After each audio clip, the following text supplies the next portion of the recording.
For this practice, we'll be gaining strength in the ankle when we extend or point the foot.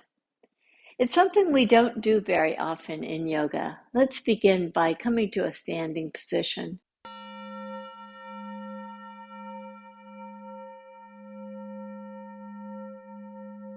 Come to the top of the mat and reach your right leg back and just press your toes down.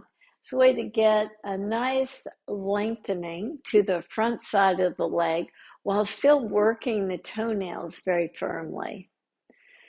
Release your right foot and do the same with the left. If you feel like it becomes a balance pose for you, go to the wall or hold onto a chair to make sure that you feel a nice steadiness. Release your foot. Let's try that from all fours position. Come to your hands and knees and step your right foot forward. I like to use blocks to get a little bit more height, to get my belly away from the top of the thigh. If you don't have blocks, it's no problem. You don't have to use them. Just draw your pelvis down and push your left foot very firmly into the mat. Draw your left toenails firmly into the mat and take your hands to just balance yourself. Now, can you keep on pressing your toes so that you feel a lightness in your knee? Release your hands. Come to the opposite side. Step your left foot forward. Draw your right knee back. Press your toenails so firmly.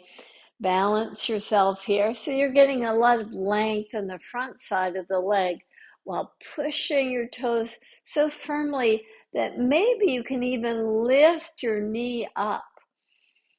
Release your knee down. And let's try that again on the other side. So 2 rounds. We'll step the right foot forward and press your left knee back.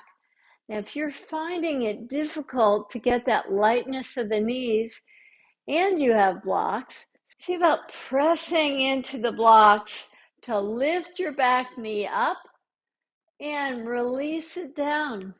Let's come to the opposite side. Take your left foot forward and draw yourself into this deeper lunge.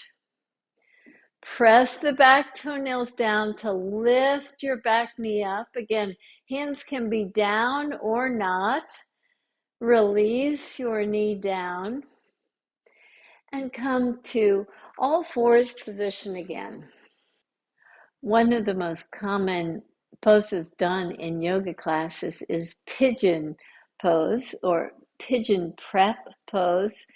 It's a pose that for many of us, it could really create some knee issues. So let's do a little variation to that. Done correctly, the shin will be parallel to the edge of your yoga mat. For many of us, this does not work. One of the things that you can do to give your knee a little bit more space is to take a washcloth, roll it up. With a rolled washcloth, tuck it right behind the knee. And as we come to this modified version of pigeon, with the washcloth right behind the knee, you can come to a modified version of pigeon. This time, rather than the shin bone parallel to the front edge of the mat, the shin bone is parallel to the long edges of the mat. And your knee has a little bit more space because the washcloth is protecting it. That may or may not be necessary for you, but the knee is going into such flexion here that you may want that extra space. From here, you can reach your arms up and balance yourself. And in the balance position, you really have to work those toenails like we were doing in the standing position. Release your hands down. Let's come to the opposite side.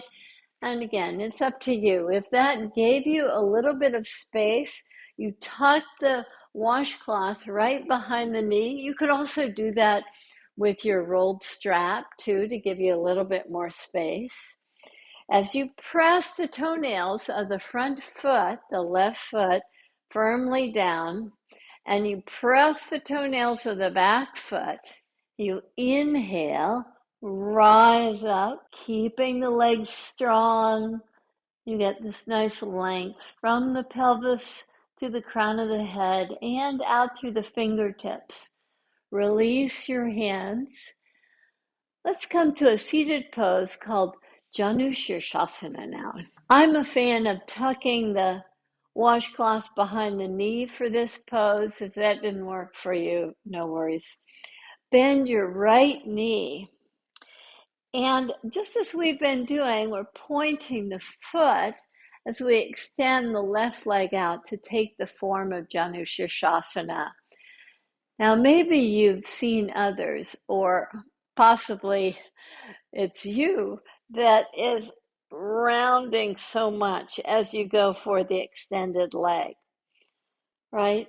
So bend your extended leg so that it's much more accessible for you to keep the length of the spine as you draw down. Maybe you can find the foot that way. The leg is still very engaged and active, but for this practice, we're really working on the bent leg because for many of us, this can be a little bit of a problem. For this practice, we want to really strengthen the ankle. You might have heard the term sickling of the foot. We don't want to be sickling the foot for this pose. We want instead that pointed foot. Now take the weight off your pelvis, and once again, this may not be perfect for you, but see if you can use your hands to lift yourself up. You're still pointing the foot as you're extending the leg. And as you come into the pose, land on the front part of your sit bones and turn yourself toward the extended leg. So you still have this angle for janu sirshasana, right? It's not the 90-degree angle. Instead, the knee needs to be weight wide for this. You've come to engage the bent leg by pressing the toes, really strengthening the ankle as you come down to the forward part of your sit bones and turn. And the foot seems like a long way away from you. One way to refine your pose is to take your strap around the extended foot and lengthen first before drawing your heart toward the extended foot. Just get this nice length here. Now inhale, lift yourself up. Let's come to the opposite side. Just to protect the knee, since we're working on strengthening the ankle, bend your left knee. Point the foot as you extend the right leg. In the same way we did, see about drawing yourself into the form of the pose by pressing your toenails down, really working that bent leg side a lot before taking the sit bones down and turning toward my straight leg. You can bend the knee again to make this more accessible, to keep a nice elongated spine. You can use a strap and draw forward. Inhale and lift up.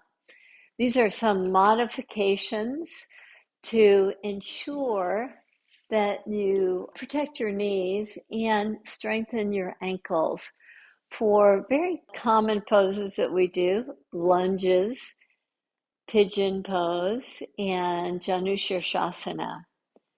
Hope those help in your practice. Namaste.